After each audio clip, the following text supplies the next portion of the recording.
Alright, so boom. I have just been seeing the worst takes on this J.Cole, Kendrick Lamar, Drake, three-headed debacle thing. And I just want to set the record straight for everybody. What's going on, y'all? It's your boy Joshiro, and welcome back to another video. Make sure y'all comment, like, subscribe, and turn on those post notifications so you get notified for every video that I drop. So let's get right to it, dog. That boy J.Cole, from when I'm recording this, just dropped the doozy on us last night. I'm recording this on April 5th, so it dropped at midnight. Just dropped a complete surprise album. And a surprise album was not really an album. A surprise project that we all should have saw coming, because he did this last year with the Revenge of the Dreamers tape. Because guess what's around the corner? Dreamville Festival. So of course he had to get something out before that concert, that festival drops. The Might Delete Later tape is just a combination of all the songs that he's either preview snippeted or, you know, some new songs that he put on there that we haven't heard yet. It's just basically just a bunch of throwaways to get us hyped for either the Dreamville Festival or the Fall Off album that's coming soon. It's basically just, you know, the off season like he did a couple years ago. It's to show us that J. Cole, yo, that nigga in shape, bro. He's in shape, and he's still, he like that. He's really like that. And he letting a certain nigga in particular know that he is like that. That certain nigga, it's Kendrick Lamar. Why is he coming after Kendrick Lamar? Well, it's a little complicated. So let's talk about it. Kendrick Lamar and J. Cole have been basically rap peers or rap friends for at least 10 to 12 years now. They haven't had any public beefs or, you know, public sightings of, I don't really fuck with that nigga, or any public animosity. It's always been love between the two. Hell, I mean, Kendrick Lamar was even on J. Cole and the Revenge of the Dreamers tape with the song Under the Sun with the Baby and all them, which was one of the best songs on that project. So it's hard for me to believe that these two actually have animosity. But where did this whole 7-minute drill diss even come from? Well, it all started from Kendrick Lamar's verse on Like That on Metro Boomin and Future's album We Don't Trust You. That verse, though, was not, and I repeat, was not directed at one Jermaine Cole. It was directed to his mans, Mr. Drake, Mr. Harvey Graham. Now, why the fuck is Kendrick Lamar dissing Drake? Well, that nigga been dissing Drake for about 10 years now. So at this point, it's like, who even knows what they beefing about? Because as far as I know, that Control verse in 2013, and mind you, I was in middle school at that time. So that's how long they been beefing. I was in middle school when that nigga dropped that diss on the Control record with Big Sean and Jay Electronica. That's how long it's been. I don't know what these niggas is beefing about. I don't think the entire world at this point knows what they beefing about. Only Kendrick Lamar knows what he beefing about with Drake.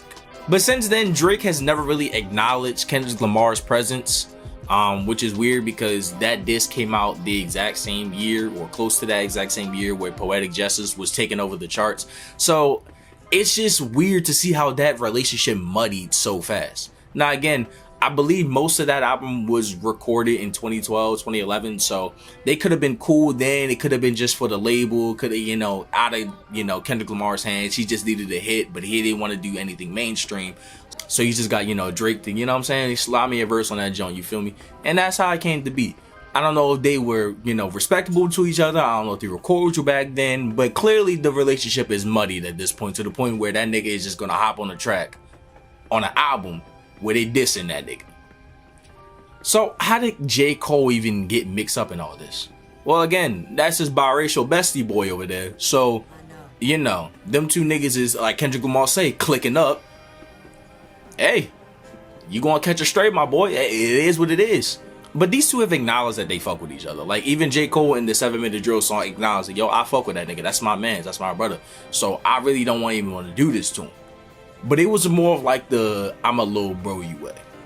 I think what's gonna happen is that these two are just gonna have just, you know, rap competitive, egotistical, rap bravado, I'm better than you type of energy towards each other. Because again, I don't really think these two niggas have any animosity towards each other. Kendrick Lamar was not dissing J. Cole. He was directly dissing Drake on that Like That record. In fact, 90% of the lines that were, you know, disses were disses towards Drake. The only lines that you could even consider that J. Cole would be, you know, the victim of would be the first person shooter line and the who the fuck is the big three. who the fuck classified niggas as the big three? The whole big three thing came from really the internet, the hip hop community, you know, coining these three niggas as the big three niggas, just in terms of album sales, album of the year, you know, just music in general, just how big they are. Like, they've just been the big three. They've been, you know, the One Piece, Naruto, and Bleach. They've just been that. So it doesn't really make sense in a logical sense for Kendrick Lamar to be dissing somebody that he has no beef with. That's why I'm saying, yo, that diss was not directed towards J. Cole at all. But he just happened to catch a few strays. J. Cole was like, what you say fuck me for? So that nigga had to get his get back real quick. On the Might Delete Later tape, he was kind of just subbing and dissing Kendrick on a couple of the songs, you know, talking about how Kendrick may have a God complex, or how he feels like he's the chosen one, but in reality, that nigga a pussy, and, you know, the Cat Peelers bar on 7 Minute Drill, and he started talking about how to whip a butterfly, which is not good, which I vehemently disagree with, Mr. Jermaine. I'm not gonna lie to you. You know, yeah. Like, he just started saying a bunch of stuff where it just came across as you kind of don't really have anything to say, because what bad thing can you say about Kendrick Lamar in a realistic sense? Kendrick Lamar has kind of just been like this beacon in hip hop, Pulitzer Prizes, album of the year, just one of these like goats, these untouchable beings in hip hop that's really never really giving you a bad verse. So again, talking about how To Pimp a Butterfly is bad is just like, now you just hating. But I understand the hate. Because when you have nothing else to talk about, you kind of just got to start hating and kind of just, you know, got a little bro nigga. I understand it. I understand it. I understand it. I understand it. But it also brings the fact that, like, J. Cole, your discography isn't the best either. So it's a, you know, beggars can't be choosers type of thing. Like, can't really be talking about a nigga discog when, you know, you got For Your Eyes Only on there. You know what I'm saying? Like, can't be talking about that. But again, I don't really think that these two niggas really have any beef or any animosity towards each other. It's more just like how Nicki Minaj kind of tries to come at every female rapper. It's just because she's looking for somebody to compete with, somebody that can drive her, even though she feels like she's better than everybody. It's the same way Michael Jordan, in a sense, was telling himself, yo, that nigga called me a bitch, and so I'm gonna get that nigga 30. When in reality, he never called him a bitch. He just needed some way to motivate himself. I think this is just what this is, bro. Like, it's nothing personal. I think these two will eventually chop it up and piece it up with each other. But to call this mid is kind of like, you kind of don't really understand what's happening right now. To say that what J. Cole did was mid is just like, bro, like, that was just the lightest of lightest jabs. Like, he don't really care in a sense. Like, it's more of, yo, I'm gonna kind of throw this out there, and if he jump off the bridge, then we could really go at it. Otherwise, like, just let bygones be bygones. You my man. If you really got a problem with that nigga, go handle with him. Otherwise, like, leave me out of it type shit. You feel me? But is this the best way to do that? Now that's debatable. But as an overall, yo, that was mid. Kendrick Lamar washed him. Blah, blah, blah, blah, blah. How can you wash somebody that you didn't diss? That doesn't make any sense. You can't wash somebody that you weren't really dissing. You feel me? Like, if Goku just happens to throw a Kamehameha at Frieza, but, you know what I'm saying, Captain Ginyu just happened to be standing right there, then I'm sorry, Captain Ginyu, you gonna catch that shit too, you feel me? Like, that's just the best way I could describe it, bro. Like, the nigga would just happen to be standing right next to him because they've been posted up with each other, going on tour with each other. Like, it is what it is, bro. It is what it is. But Kendrick Lamar is the type of nigga, you know what I'm saying, like, he don't really do the, you know, I'm buddy with everybody in the rap game type of thing. Like, that's never been him. He's always been I stay to myself, I stay away, I stay in the cut type of nigga.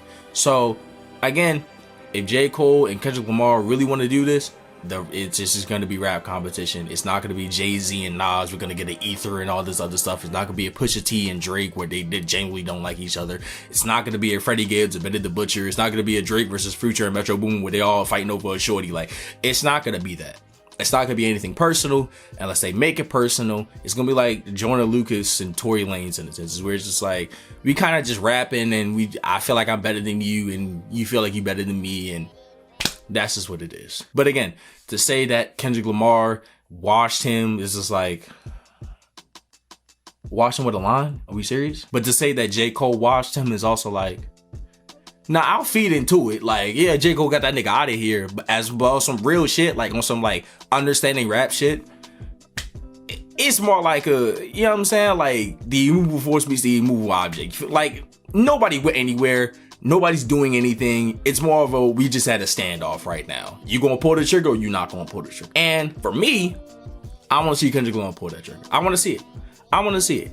As somebody who grew up saying that Kendrick Lamar was the greatest, the GOAT, that guy, and then now has, you know, shifted that opinion to say, nah, Jermaine Cole is really that nigga because he's the one that's been giving me the consistency. Those two niggas is more like the LeBron, Michael Jordan to me, bro. Like, you've been giving me more of the longevity. You've been giving me more verses. You've been giving me more activity that I've seen. And Kendrick Lamar just had, like, every time he just drops, he has that stint where it's just like, it's a ring. You know what I'm saying? Like, LeBron has some losses. He has a final. My camera died. I ain't gonna lie, but I'm gonna finish this out. Anyway, it's really just the Jordan LeBron debate at the end of the day, bro. Like, these two niggas don't really hate each other. There's no animosity. It's just competition, bro. But if you guys like the video, make sure to like, comment, subscribe, and just tell me your thoughts on what you think about this thing. Do you think that Kendrick Lamar is gonna get his lick back? Do you think it's just gonna be a standstill? Do you think J. Cole completely got this out of here? Do you weirdly think that Kendrick Lamar got J. Cole out of here? Just let me know. I want to hear all feedback. This is really a really exciting time in hip hop. It's really exciting time to be a rap fan, and I think this is going to be one of the most culture defining moments that we are going to have, especially in this decade, but for the next 20 years.